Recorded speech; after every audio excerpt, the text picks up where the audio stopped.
Graça e paz, irmãos. Nós queremos dar as boas-vindas a todos nossos irmãos, aos nossos convidados também esta noite. Deus abençoe a todos, em nome do nosso Senhor e Salvador Jesus Cristo. Evangelho de Mateus, capítulo 5, verso 31 e verso de número 32. Também foi dito: aquele que repudiar a sua mulher deve dar-lhe uma carta de divórcio. Eu, porém, lhes digo: quem repudiar a sua mulher, exceto em caso de relações sexuais ilícitas, a expõe a se tornar adúltera. E aquele que casar com a repudiada comete adultério. Depois de um tempo meditando sobre outros assuntos, comentando e falando com os irmãos sobre outros assuntos, chegou a hora de retornarmos e falarmos mais um pouco sobre o preciosíssimo Sermão do Monte, sermão pregado pelo nosso Senhor e Salvador Jesus Cristo. Vale a pena fazermos uma pequena aqui recapitulação sobre tudo que nós falamos até aqui, de forma bem objetiva. Jesus começa o seu sermão, o Sermão do Monte, falando sobre as características do cristão verdadeiro, do cristão genuíno. Aí Jesus vai dizer na sequência do seu sermão que essas pessoas que são os seus discípulos, elas foram chamadas para serem sal da terra e a luz do mundo. Jesus diz: vocês são meus discípulos, vocês são o sal da terra e vocês são a luz do mundo. Agora se pergunta como podemos ser sal da terra e como podemos ser a luz do mundo. Jesus vai dizer que é por meio das obras, de uma vida de obediência aos mandamentos do Senhor. Aí vem a pergunta: quais mandamentos? Quais mandamentos eu devo observar, devo obedecer, para que eu seja então sal da terra e a luz do mundo? Quais são esses mandamentos? Aí Jesus vai dizer, no restante do seu sermão, alguns mandamentos. E ele começa falando sobre o mandamento: não matarás. Ele vai dizer que só o fato de guardarmos aquela ira em nossos corações por alguém, nós já cometemos um assassinato. Então, como que eu posso ser a sal da terra e a luz do mundo, meus irmãos? Não guardando raiva, não guardando ira em meu coração, não saindo por aí matando as pessoas em meu coração. Depois ele vai falar sobre a questão do adultério: não adulterarás. Então, como é que eu posso ser a luz do mundo? Sendo fiel ao meu cônjuge. E agora, meus irmãos, chegamos a mais um assunto, a respeito do divórcio. Meus irmãos, daí a importância do sermão ou do estudo sistemático da palavra do Senhor. Daí a devida importância, porque dificilmente nós iríamos trabalhar ou pensarmos sobre o tema divórcio na igreja. Dificilmente. Com qual objetivo eu viria aqui um domingo à noite para falar: irmãos, hoje vamos falar sobre divórcio? Não teria muita coerência isso. Mas o estudo sistemático da palavra do Senhor nos leva a tratarmos esses assuntos. Nós não podemos chegar agora e pularmos o verso 31 e 32 e irmos para o 33. Nós não podemos, temos que ser fiel ao texto e estudarmos e pensarmos sobre o que a palavra do Senhor tem a nos dizer sobre a questão do divórcio. E, meus irmãos, é um assunto muito sério. Hoje, o divórcio se tornou algo tão comum em nossos dias. Se casa já pensando assim: se não der certo, a gente separa. Porque é o que é ensinado aí fora. Vamos casar. Se não der certo, a gente separa. Agora, meus irmãos, nós vamos começar a falar sobre esse assunto hoje, nos próximos domingos também. E é possível que você seja apertado aí em alguma área. É possível. Quero dizer para os irmãos aqui que nós não estamos aqui para dizer que você tem que separar do seu casamento e agora voltar lá para o primeiro lá porque está no segundo casamento. Nós temos aqui algumas pessoas que já estão nessa situação. O primeiro não deu certo, estão no segundo casamento. Temos várias pessoas assim. Então não é essa a ideia. Mas a ideia é entendermos o que a palavra do Senhor nos diz sobre a questão do divórcio. Entendermos o que a Bíblia diz sobre isso. E se porventura nós chegarmos à conclusão que nós cometemos algum pecado lá atrás, dizer: Senhor, me perdoe. Lá atrás, por não conhecer a Tua palavra, lá atrás, Senhor, por não me preparar melhor, lá atrás, Senhor, eu pequei contra o Senhor. Me perdoe, Senhor. Talvez seja necessário isso, talvez, não sei. Mas nós vamos começar a nossa reflexão sobre o divórcio, meus irmãos. Vamos dividir esse estudo, ou essa reflexão, em pelo menos 3 momentos. Vamos falar hoje primeiro sobre o que a lei de Moisés tem a dizer sobre o divórcio. No segundo estudo, vamos falar sobre o que os escribas e fariseus têm a dizer sobre o divórcio. E depois, por último, vamos pensar sobre o que Cristo tem a dizer sobre o divórcio. Quero convidar os irmãos a abrirem a palavra do Senhor no Evangelho de Mateus, capítulo 19. Nós iremos ler do verso 1 até o verso de número 9. Diz a palavra do Senhor: Quando Jesus acabou de proferir estas palavras, deixou a Galileia e foi para o território da Judeia, além do Jordão. Grandes multidões o seguiram e ele as curou ali. Alguns fariseus se aproximaram de Jesus e, testando-o, perguntaram: É lícito ao homem repudiar a sua mulher por qualquer motivo? Ou seja, separar-se da sua mulher por qualquer motivo? Jesus respondeu: Vocês leram que o Criador, desde o princípio, os fez homem e mulher, e disse: Por isso o homem deixará o seu pai e a sua mãe, e se unirá à sua mulher, tornando-se os dois uma só carne? De modo que já não são mais dois, porém uma só carne. Portanto, que ninguém separe o que Deus ajuntou. Os fariseus perguntaram: Então por que Moisés ordenou dar uma carta de divórcio e repudiar a mulher?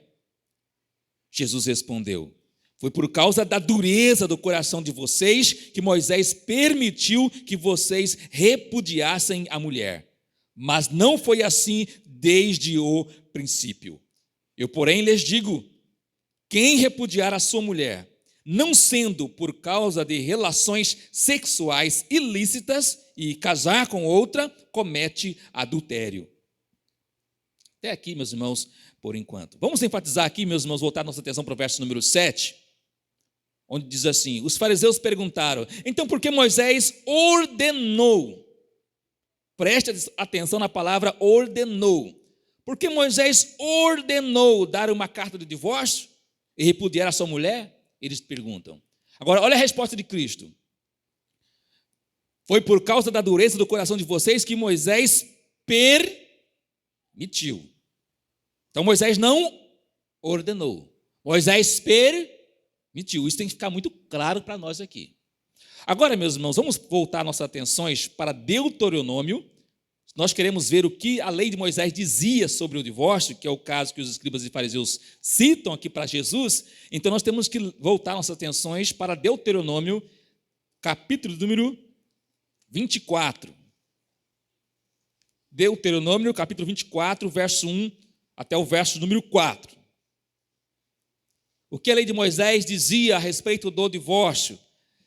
Se um homem tomar uma mulher e se casar com ela, e se ela não for agradável aos seus olhos, por ter ele achado coisa indecente nela, e se ele escrever uma carta de divórcio e a entregar à mulher, e a mandar embora, e se ela saindo da casa dele, for e se casar com outro homem, e se este passar a odiá-la e escrever uma carta de divórcio e a entregar à mulher e a mandar embora de sua casa, ou se este último homem que a tomou para si por mulher vier a morrer, então o primeiro marido dessa mulher que a mandou embora não poderá casar-se de novo com ela, depois que foi contaminada, pois é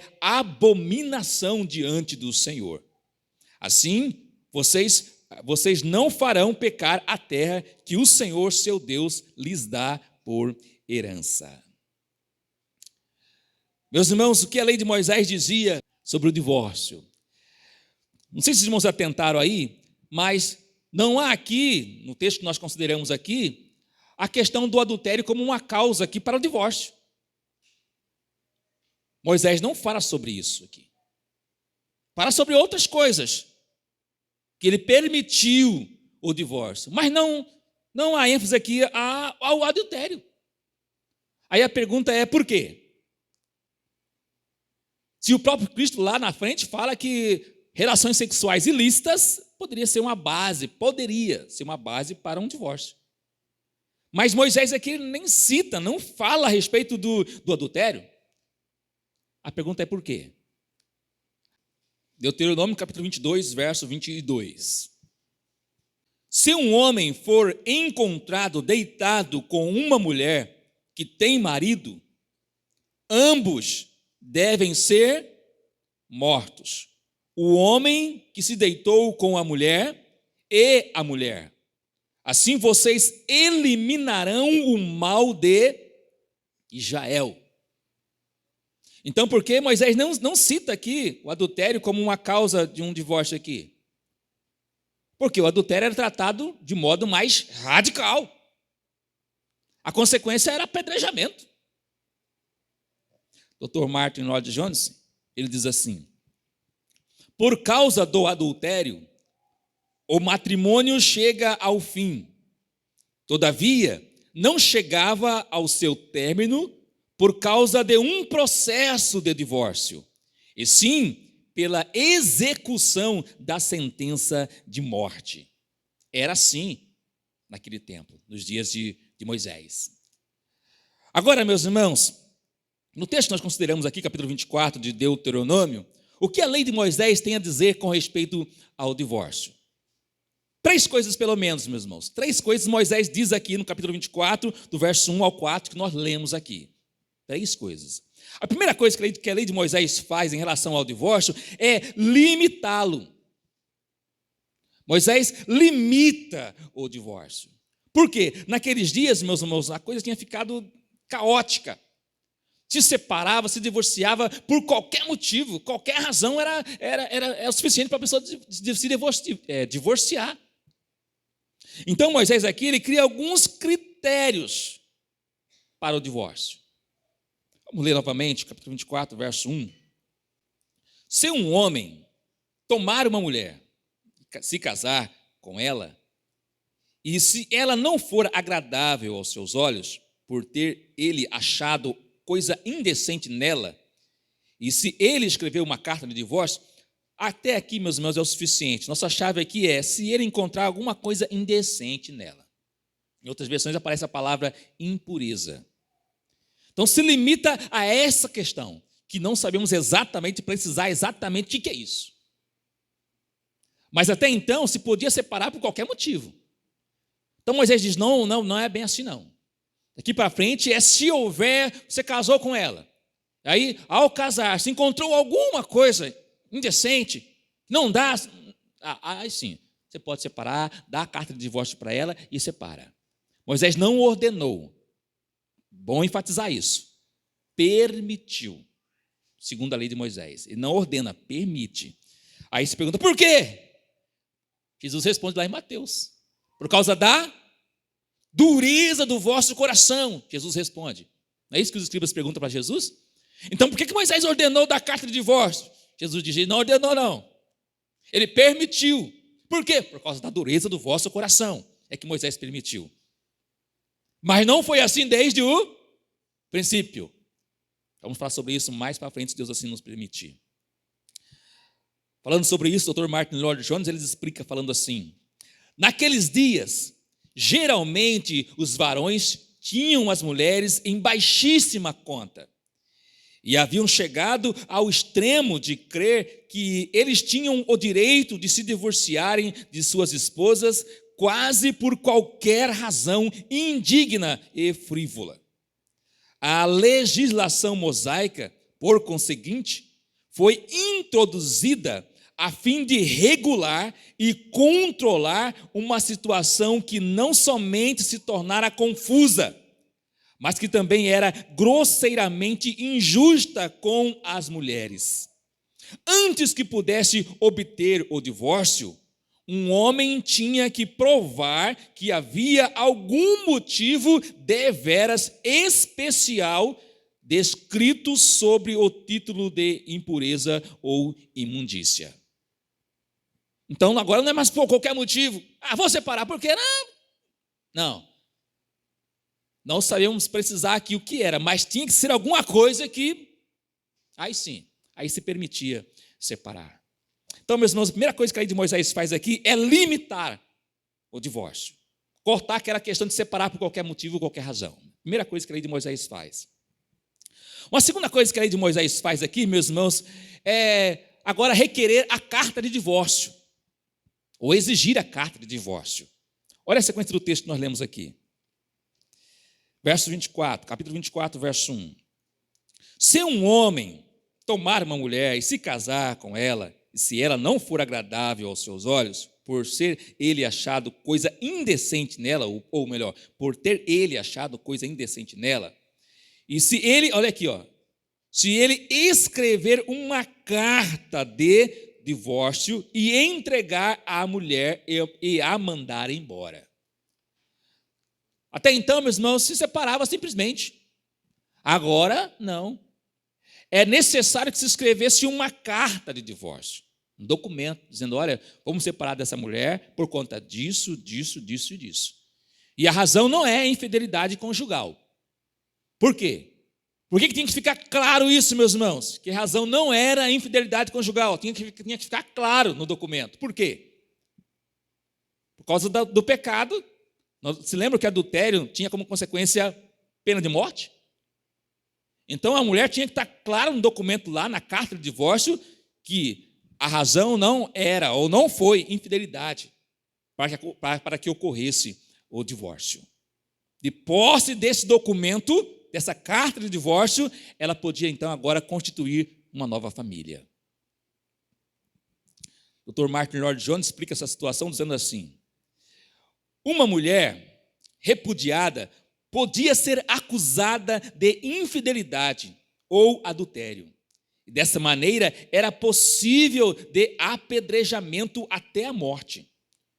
Por conseguinte, a fim de proteger a mulher, essa legislação determinava que fosse dada uma carta de divórcio à mulher, um documento onde fosse especificada a causa do divórcio, não por causa de infidelidade conjugal. Então, meus irmãos, para separar, havia necessidade agora de reproduzir um documento, ou produzir um documento.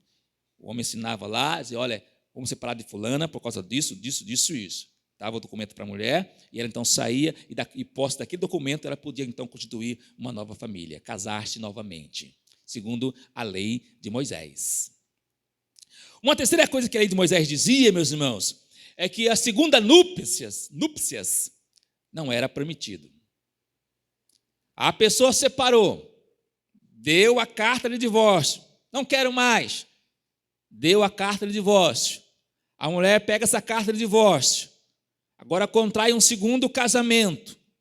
Aí, nesse segundo casamento, o esposo também fala assim, olha, não vai dar certo, vamos separar de você também por causa disso, disso, disso, e também dá uma carta de divórcio para essa mulher. Agora, meus irmãos, ela separada não pode voltar ao primeiro marido. O primeiro marido não podia falar assim, poxa, como não deu certo lá também? Agora eu quero tê-la de volta. Não podia mais. Não podia mais.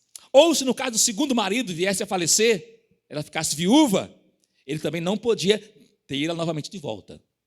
É o que o texto está falando. Vamos ler o texto? Verso 2. Capítulo 24, verso 2. Se ela, saindo da casa dele, for e se casar com outro homem, e se este passar a odiá-la e entregar uma carta de divórcio, e a entregar à mulher, e a mandar embora de sua casa, ou se este último homem que a tomou para si por mulher vier a morrer, então o primeiro marido dessa mulher que a mandou embora não poderá casar-se de novo com ela, depois que foi contaminada, pois é abominação diante do Senhor. Agora, por que isso? Porque na lei de Moisés não se permitia esse retorno. De repente a pessoa se arrependeu, falou, poxa, mandei fulano embora, estou arrependido. E agora que não deu certo estar no segundo casamento, podia tê-lo de volta. Ou então, o esposo dela morreu lá, eu podia tê-lo de volta. Por que a lei de Moisés não permitia, era tão rígido quanto a isso? Aí o Dr. Martin Lloyd-Jones explica para nós, falando assim: um homem que viesse a dar à sua esposa uma carta de divórcio, teria que fazê-lo de maneira permanente. A força inteira desse preceito tendia por fazer aquela gente ver que o casamento não é uma aventurazinha, da qual podiam entrar e sair ao seu bel prazer. Pensa bem, segundo a lei de Moisés, pensa bem. Antes de você dar essa carta de divórcio, pensa bem se é isso mesmo. Que uma vez que você deu a carta de divórcio, ela saiu de casa, contraiu um novo casamento, nunca mais você pode tê-la de volta, segundo a lei de Moisés. Agora, meus irmãos e amigos, era isso que a lei de Moisés dizia a respeito do divórcio. Não ordenava, meus irmãos, isso tem que ficar muito claro para nós. Moisés nunca ordenou o divórcio, mas permitiu, devido àquela questão toda ficar desenfreada, caótica. Então, para não se separar por qualquer motivo, qualquer razão, Moisés então cria alguns critérios, como esse que nós observamos aqui esta noite. Moisés limita o divórcio, agora exige que seja dada uma carta de um documento para que a pessoa pudesse sair de casa, e posta aquele documento, a carta de divórcio, e depois não podia mais contrair uma segunda núpcias no caso de um divórcio. Agora, meus irmãos e amigos, qualquer motivo hoje, esse que Moisés coloca aqui, que a gente não sabemos exatamente o que era, o texto diz que era algo indecente. Casou com ela, encontrou algo indecente, então vamos separar. É permitido isso hoje? Usar a lei de Moisés para falar, como a lei de Moisés permitia lá, então eu posso, porque a lei de Moisés permitia. É possível, meus irmãos? Não é possível, meus irmãos, não podemos usar isso como base. Porque é exatamente esse que foi o argumento que os escribas e fariseus utilizaram para Jesus. Não é isso? Então, Senhor, por que Moisés ordenou divorciar-se? Por quê? Jesus respondeu, por causa da dureza do vosso coração. Mas não foi assim desde o princípio. Mais para frente vamos ver o que Cristo tem a dizer sobre esse assunto do divórcio. Meu irmão, minha irmã, talvez haja pessoas aqui no nosso meio que já passaram pela experiência do divórcio e que não foram relações sexuais ilícitas. Talvez o outro motivo aí, não esse que Jesus aponta como talvez uma única exceção aqui. Como fazer isso? Como tratar isso? Não tem como mais voltar lá e deixar o casamento atual para voltar lá no primeiro. Não tem como mais. Certas coisas que não dá para a gente... Então, como tratar isso, meus irmãos? Como resolver isso? Tendo consciência que houve um erro. Senhor, me perdoe, eu errei. Casamento segundo o Senhor é um só, é para a vida toda, segundo o padrão do Senhor. Então, Senhor, me perdoe, eu errei, por não te conhecer naquela época, me perdoe, Senhor, tem misericórdia de mim, pecador. Eu reconheço, tenho consciência que pequei contra ti. Tratar isso, ter consciência que houve um erro e tratar isso, se ainda não fez, tratar isso. Que o Senhor, meus irmãos, nesta noite nos ajude, os mais novos aqui, que não constituíram família ainda, os jovens, adolescentes aqui presentes, que o Senhor os abençoe e lhes ajude a ter essa consciência que casamento segundo os padrões de Cristo é até que a morte os separe. Não é isso, vamos tentar, se der certo a gente continua, se não der certo... Não é assim, o casamento segundo Cristo, os dois se tornam uma só carne. Segundo o padrão de Cristo, que vamos ver isso aqui mais para frente, é uma só carne. Como é que você vai separar isso se é uma só carne, meus irmãos? Não, Cristo nos diz que não são mais dois. Quase saiu, né? Cristo diz que não são mais dois, são agora uma, só carne. Como que separa isso? Não é à toa que muitas vezes a gente conversa com os irmãos e aconselha, não larga não, separa não. Por quê? Porque não é assim que a palavra do Senhor nos recomenda. Uma ocasião, um jovem falou para mim, pastor, o senhor nunca vai nos aconselhar a separar, pastor? O senhor está vendo a situação, assim, assim, assado. Ele olhou para mim e falou, o senhor nunca vai nos aconselhar a separar? Mas segundo a palavra, não tem como, meu. Nós caminhamos sempre rumo a perdão, sempre, sempre, sempre, sempre. Não dá mais, não tem outro jeito, aí é vocês mesmos que decidem. Mas o caminho sempre é, mesmo havendo infidelidade conjugal, o caminho sempre é do perdão. Do perdão. Você que é casado e casada, casada, quero desafiar você a cuidar do seu lar, cuidar da sua família. Lute pelo seu lar, lute pela sua família. Família é projeto de Deus. Não é à toa que o diabo bombardeia a família. Não é à toa. Família é projeto de Deus. Projeto de Deus. Cuide do seu lar, sua família atual. Talvez você venha daquela ideia de que, casei, se não der certo, separa. Talvez tenha sido assim no primeiro casamento, talvez no segundo, não sei. Mas agora você tem uma nova visão. Você é um servo do Senhor, você é uma serva do Senhor. Agora tem que inculcar que até que a morte vos separe. Meus irmãos, olha, vamos cuidar do nosso lar, nossa família. Você esposa, cuide do seu lar, cuide da sua casa, cuide da sua família, porque família é projeto de Deus. Deus ama a família, Deus que instituiu a família. Agora, o diabo odeia a família. Prazer dele é destruir lares, destruir famílias. É o prazer dele. Trabalha 24 horas para destruir famílias, destruir lares. Então, cuide do seu lar, cuide da sua casa, cuide da sua família. É fácil relacionar? Não é fácil. Não é simples. Mas Deus nos dá a graça para a gente poder caminhar junto e até que a morte nos separe. Quero convidar você, meu irmão, minha irmã, a curvar a sua cabeça para nós orarmos. Semana que vem, se Deus permitir, vamos falar o que os escribas e fariseus também falavam sobre o divórcio.